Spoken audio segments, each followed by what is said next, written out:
Salut tout le monde, j'espère que vous allez bien. Aujourd'hui, nous sommes le mercredi 25 mars et si je ne me trompe pas, c'est le 9e jour de confinement. Alors aujourd'hui, j'ai décidé de faire un journal de bord un peu spécial. Voilà, ça fait quelques jours que je vous parle de ce fameux docteur Didier Raoult.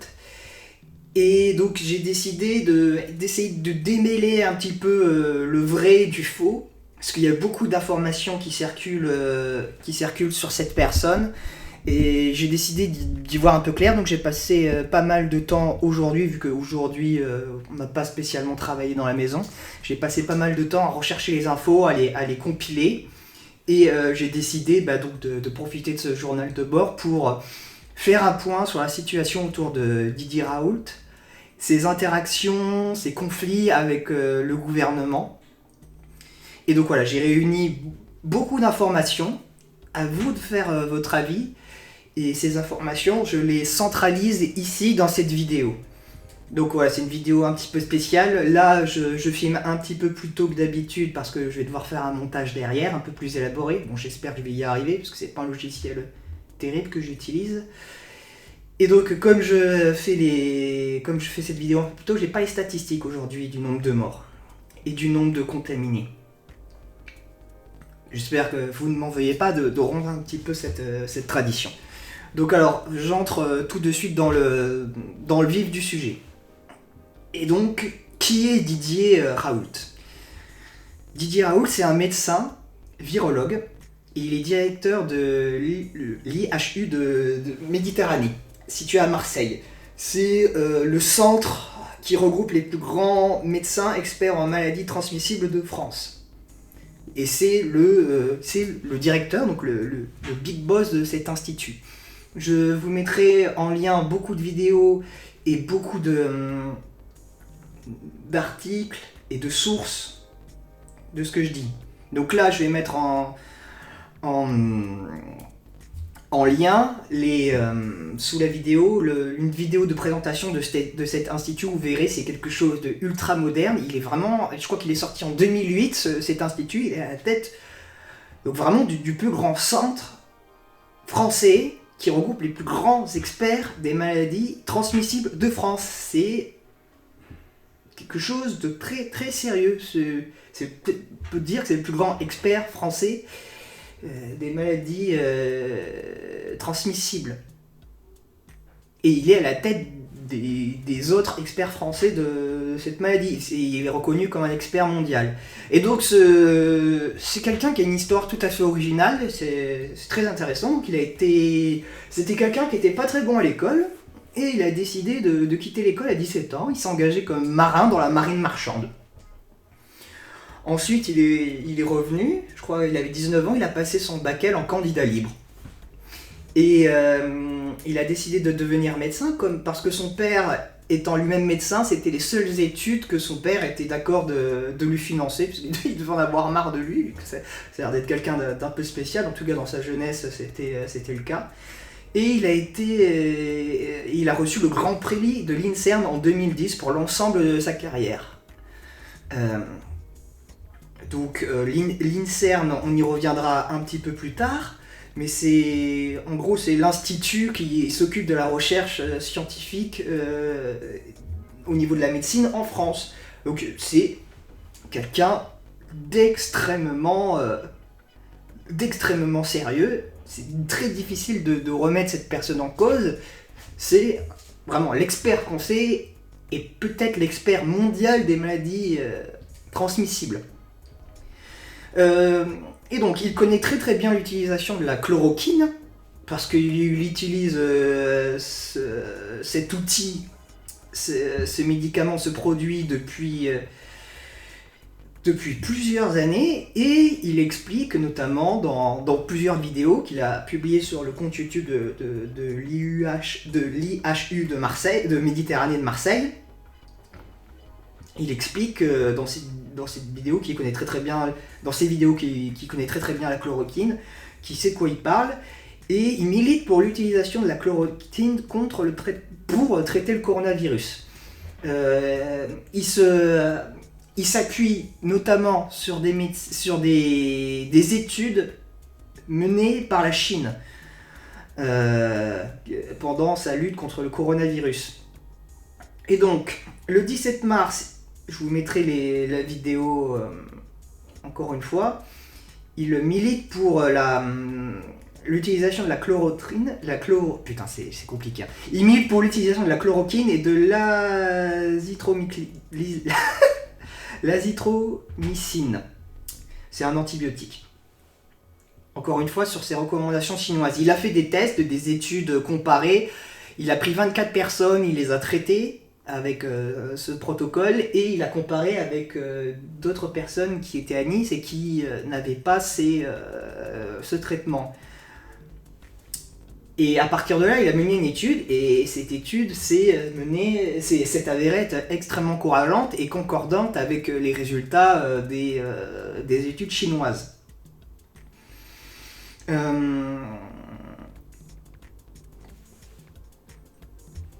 Et il a constaté une quasi-éradication du coronavirus en 6 jours. Donc ouais, c'est extrêmement encourageant. Et donc il en parle. Il en parle dans ses vidéos. Il en parle depuis 2 mois. Et il s'est notamment fait aussi connaître en remettant en cause la stratégie du gouvernement. Parce que lui, il veut lancer des tests de grandes envergures autour de ce traitement. Et il veut que le gouvernement se saisisse de cette possibilité. Or, ce n'est pas le cas, comme vous avez pu le constater.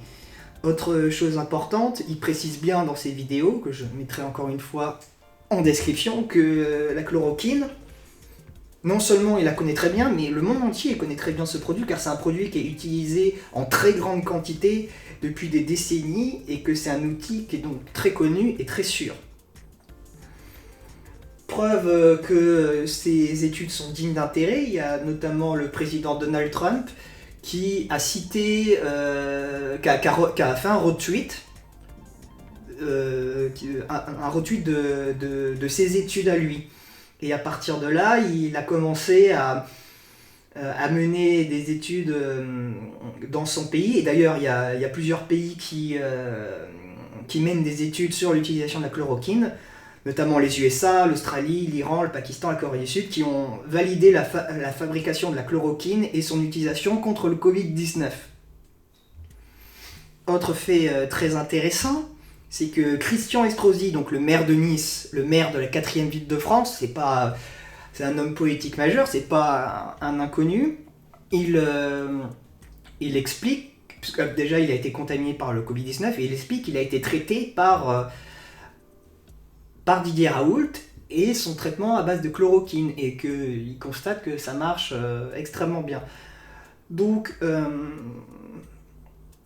voilà, c'est quelqu'un qui a des résultats, qui se base sur des études, c'est pas sorti de son chapeau, il se base sur des études et qui ont lieu dans le monde entier, et que je vous ai dit dans plusieurs pays.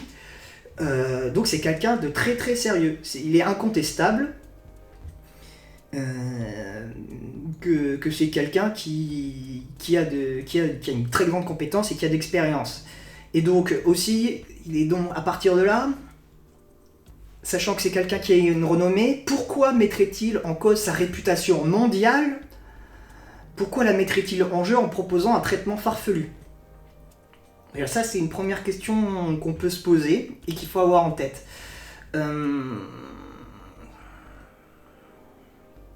Et donc, face à cette situation-là autour de Didier Raoult et du traitement de la chloroquine, il y a tout un espèce de cercle médiatique qui s'est mis en branle. Et beaucoup de journalistes se sont mis à tourner en dérision Didier Raoult. Alors, je ne vais pas citer tous les articles, parce que ça serait vraiment très long, je vais prendre les plus révélateurs. Alors, il y en a un qui m'a particulièrement marqué, c'est un article de France Culture, un article de Guillaume Erner. Déjà, tout commence dans le titre.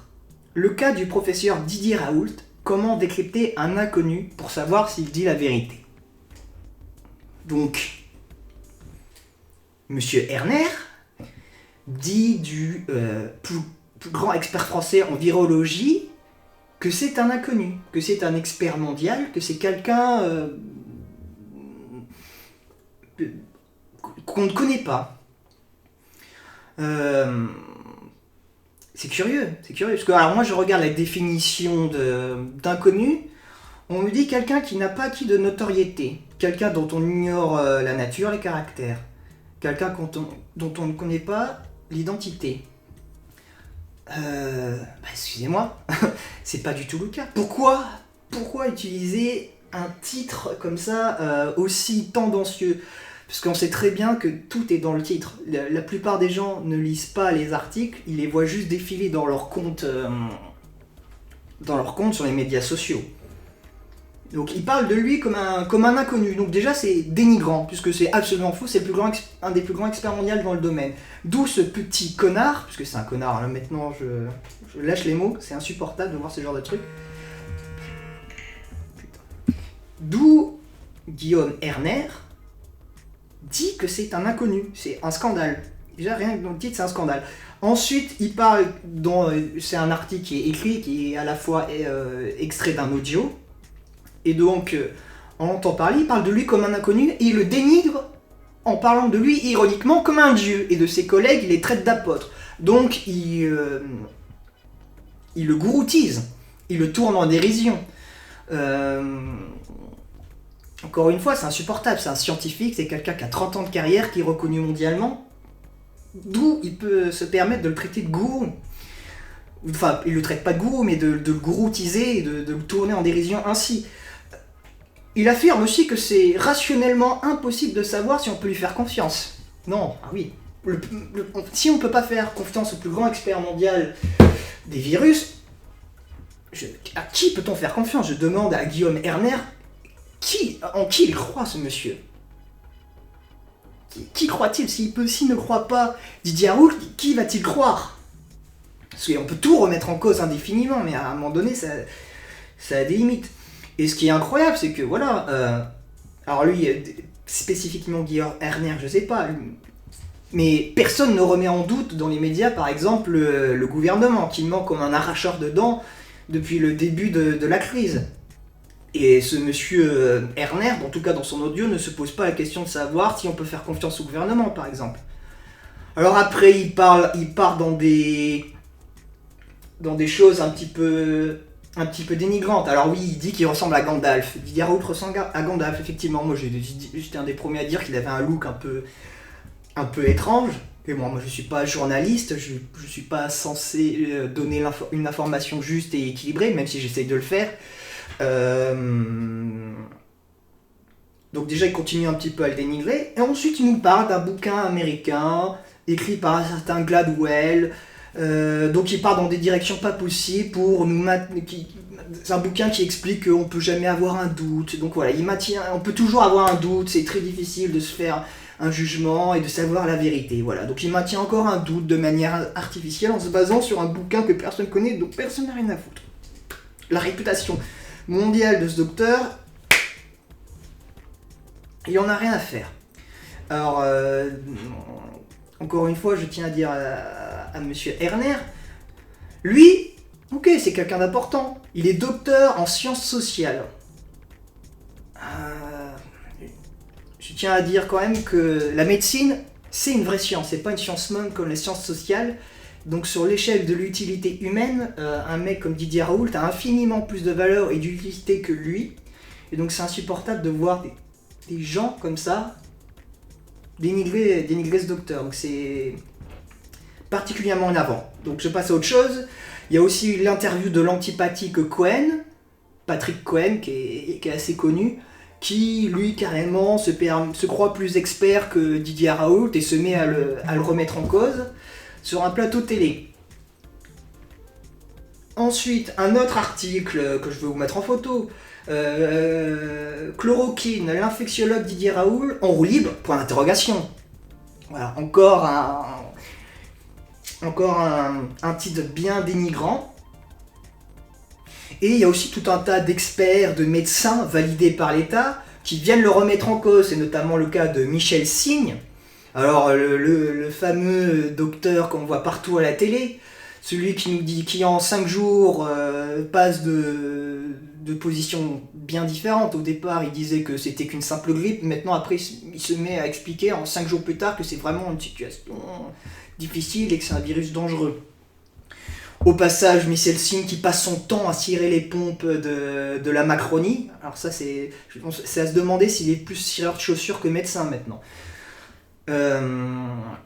Voilà, il y a tout un tas de dossiers à charge parlant des effets secondaires supposés de la chloroquine, alors que Raoult, encore une fois, est un expert mondial de ce médicament-là, qu'il a traité des milliers de personnes avec et qu'il n'a jamais vu des cas, des cas et des effets secondaires comme il est mentionné dans ces articles-là.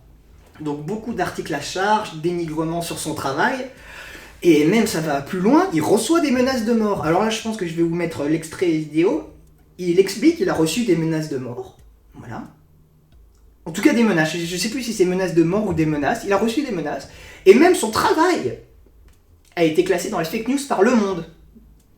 Là, je vais vous dire, il ne faut pas trop... Alors, j'espère, je vais passer ça en vidéo, et j'espère qu'il y a encore quelqu'un qui... Là, il y a quelqu'un qui me menace tous les 2 jours, la nuit, de tous les mots, parce qu'en me menaçant de tous les mots, si je ne retire pas le fait que j'ai dit que la chloroquine est efficace. Ça, c'est intéressant.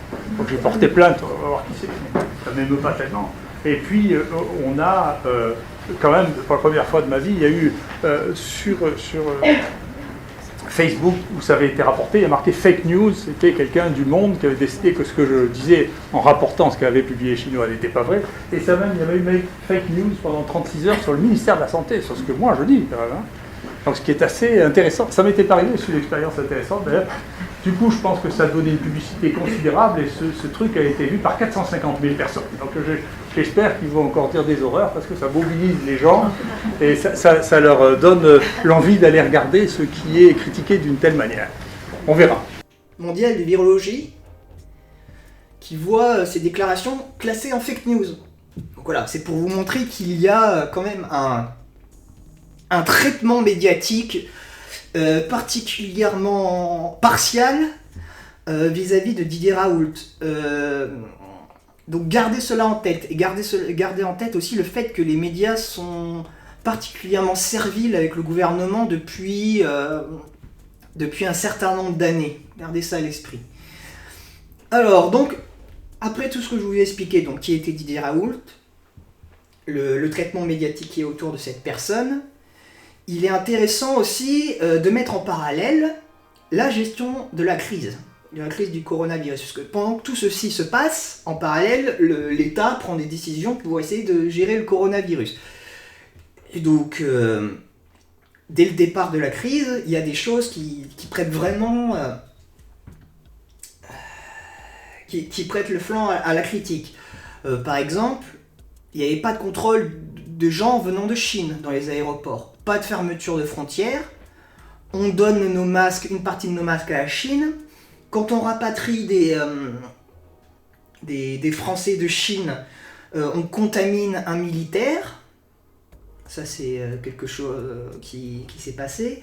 Agnès Buzyn, ministre de la Santé, démissionne en plein début de crise pour aller briguer la mairie de Paris. Donc voilà, il y a ça qui se passe en même temps. Donc vous voyez qu'il y a une sorte de laxisme qui a lieu en même temps que Didier Raoult fait ses déclarations et que les médias dénigrent. Et c'est là où on en vient au cœur du sujet et ce qui est selon moi le plus intéressant avec Didier Raoult. Didier Raoult est depuis un certain nombre d'années en conflit avec Yves Lévy. Yves Lévy, c'est le mari de Agnès Buzyn, l'ancienne ministre de la Santé. Et là, vous voyez, à partir de là, on va partir très très loin. Encore une fois, tout est sourcé, je vais mettre tous les articles, toutes les références en bas de la vidéo. Et donc le conflit portait sur le statut des IHU. Didier Raoult s'est publiquement exprimé contre le nouveau statut des IHU. Et il y avait vraiment une guéguerre entre lui et Yves Lévy. Yves Lévy, donc c'est un personnage intéressant, il a été patron de l'INSERM, et avant d'être patron de l'INSERM, c'était déjà un bon chien du gouvernement. Il a appelé à voter contre Marine Le Pen lors du second tour de la présidentielle. Et ça s'est fait via un appel des directeurs de l'Institut de recherche français. Je vous mettrai ça. Et donc, c'est pas le fait qu'il ait voté contre Marine Le Pen, le problème, c'est que dès le départ, du coup, en appelant à voter contre Marine Le Pen, il rend service à Emmanuel Macron. Puisque quand même des chercheurs qui se positionnent politiquement, c'est quand même pas censé, c'est une position très forte, c'est pas censé être leur rôle de faire ça. Donc déjà, service rendu à Emmanuel Macron. Ensuite, du coup, sa femme devient ministre de la Santé.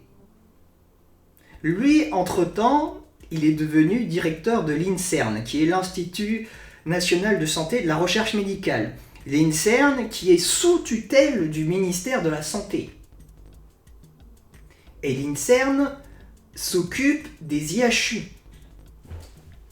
Donc vous voyez bien qu'il y a un énorme problème, puisque Didier Raoult est dans son IHU, qui est géré par l'INSERM, lui-même géré par le ministère de la Santé. Et donc, comment le ministère, Madame Buzyn, étant la femme de Yves Lévy, peut-elle prendre des décisions en toute impartialité? Vous voyez qu'il y a un conflit d'intérêts. Ce conflit d'intérêts était tellement fort que, du coup, Yves Lévy a dû démissionner. Je vais vous mettre encore une fois les photos. Mais, fort heureusement, il a été recasé très rapidement en tant que conseiller juridique au gouvernement. Voilà. Ce qui a encore fait une fois scandale, parce que il est médecin, il n'est pas juriste. Donc, comment peut-il donner des conseils juridiques? C'est comme si un juriste spécialisé en droit médical faisait de la médecine. C'est un scandale, encore une fois. Ensuite, autre fait très intéressant, le 13 janvier 2020, alors que l'épidémie est en train de se répandre en Chine, Madame Buzyn, encore ministre de la Santé, classe la chloroquine dans les substances vénéneuses, ce qui la rend disponible seulement sur ordonnance, alors que c'était une substance qui était disponible depuis plus de 50 ans en vente libre. Là, quand même, il y a, au niveau du timing, c'est particulièrement intriguant. Ensuite, donc, Agnès Buzyn démissionne du ministère de la Santé pour se présenter à la mairie de Paris.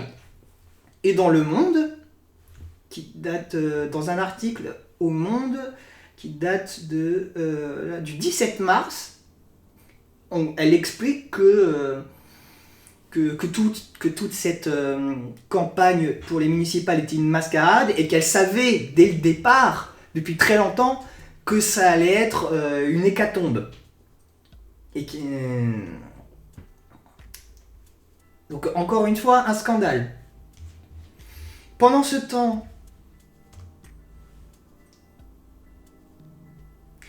comment ça s'appelle, Raoult, Didier Raoult, milite depuis le 3 mars pour une stratégie de dépistage massif, comme le demande l'OMS, mais ce que le gouvernement ne fait pas. Et ce que le ministère de la Santé ne fait pas. Donc vous voyez que il y a une énorme guerre d'intérêts et d'ego dans le monde de la santé entre Didier Raoult, Yves Lévy et Agnès Buzyn. Et que il y a le gouvernement qui est mêlé dans tout ça, parce que Yves Lévy a été recasé comme conseiller juridique et que tout simplement Agnès Buzyn était ministre de la Santé. Donc il y a potentiellement quelque chose d'assez explosif, c'est assez obscur tout ça, tout ce que je vous donne c'est les faits, à vous de faire votre propre intérêt. Et donc, encore une fois, en parallèle à cela, il y a un problème au niveau des stocks. Encore une fois, le gouvernement manque de stock. Alors après le manque de masques, le manque de tests, le manque de respirateurs, maintenant il y a un problème au niveau du stock de chloroquine. Parce que pas de chance, les stocks français de chloroquine ont disparu. Ou volé, on ne sait pas trop. Comme l'indique le professeur Christian Perron, chef du service d'infectiologie de l'hôpital Garches, les stocks ont disparu. Il dit ça sur le plateau de SCI, je vous mets en photo. Si je vous retrouve l'extrait, je le mettrai en source. Les stocks ont disparu. Voilà. Encore une coïncidence, encore quelque chose de louche. L'usine, il y a une usine en France. Une usine qui appartient à Sanofi, visiblement, qui produit la chloroquine depuis des années. Cette usine est en redressement judiciaire. Et elle est en vente depuis 9 mois. Donc alors, vous faites votre propre avis, mais... moi, ce que j'imagine, c'est que l'usine est en redressement judiciaire, une demande de chloroquine était en train d'affluer, puisque beaucoup de pays dans le monde, la Chine, l'Australie, les USA, la Corée du Sud, utilisent ce produit. J'imagine que les stocks ont tout simplement été vendus. Une société qui a besoin d'argent, elle vend ses stocks. Ça semble logique d'un point de vue économique. D'un point de vue politique et d'un point de vue santé, c'est beaucoup plus compliqué. Donc moi j'imagine que les stocks ont été vendus au plus offrant. Il n'y a pas de preuve de ça, mais vu les éléments que je vous donne, c'est ce qui semble être le plus logique. Et donc, conséquence, il y a un épuisement, une rupture des stocks. Là, je vais vous montrer un exemple en photo. À La Réunion, ils n'ont plus de stock de chloroquine. Voilà. Et... je me fais harceler. Et encore une fois, pendant ce temps, le professeur Raoult fait un lobbying pour des tests à grande échelle de chloroquine. Et du coup... pour contourner ce barrage des médias, il fait un lobbying sur les médias sociaux et ce médecin, du coup, fait de plus en plus le buzz et ses thèses sont de plus en plus le buzz. À tel point que des tests à grande échelle de chloroquine ont finalement été décidés en France, sous la direction de l'INSERM. Et qui veut refaire des expérimentations dans d'autres centres médicaux indépendants. Le problème, c'est que ça prendra 6 mois de plus. Voilà, je vais vous mettre une photo. On va perdre encore 6 semaines, pardon. Ça va prendre 6 semaines. On va perdre encore 6 semaines dans cette affaire. Encore une fois, vis-à-vis de cette logique de rupture, de disparition des stocks, ça semble être cohérent. Ils semblent vouloir gagner du temps afin de refaire leur stock. Tout ça, c'est une stratégie de pénurie. C'est comme l'histoire des masques. Quand on nous dit que les masques, ça ne sert à rien, sauf si on est malade, on nous dit ça au début, puis maintenant, le ministre de la Santé nous explique que non, finalement, les masques, il faut en mettre, si on en a, faut en mettre le plus possible. Ils ont juste fait ça dans une stratégie de pénurie, de communication en temps de pénurie. Là, ça semble être encore une fois pareil. Toujours des espèces de petites astuces pourries, comme pour gagner du temps. Alors qu'on manque de temps et qu'on a besoin de gagner du temps, justement. Et donc le docteur Raoult remet en cause la stratégie du gouvernement. Lui, il préconise une stratégie comme en Corée du Sud. Et d'ailleurs, c'est ce qu'il fait dans son institut. À Marseille, vous pouvez vous présenter si vous pensez avoir les symptômes du coronavirus. On vous teste automatiquement. Alors qu'il est extrêmement difficile encore aujourd'hui de faire des tests comme ça, en dehors de cet institut. Et il s'oppose au confinement généralisé des porteurs sains. Et il juge que c'est digne du Moyen-Âge de faire ça, de faire cette stratégie de quarantaine. Mais après, c'est sûr que dans un contexte de pénurie, comme nous vivons, la stratégie de quarantaine est la meilleure. Mais encore faut-il avouer et arrêter de faire des simagrées, avouer qu'on manque de tout. On manque de masques, on manque de tests, de respirateurs et de chloroquine. Mais le gouvernement ne peut pas avouer ça, parce que ça serait avouer son faiblesse et ça serait terrible pour eux. Tout le monde se mettrait à les critiquer, ça serait vraiment très très difficile pour eux. Mais donc, face à cette énorme pression des médias sociaux, plusieurs hôpitaux, dont celui de Marseille, celui de Marseille du professeur Raoult, se mettent à administrer la molécule à ses patients, à leurs patients. Et donc, encore une fois, les tests sont autorisés, ça prend 6 semaines, et le ministre de la Santé, quand il a vu que les hôpitaux commençaient à administrer la chloroquine, comme le ministère et le gouvernement en général, ils détestent perdre le contrôle, ils se sont mis à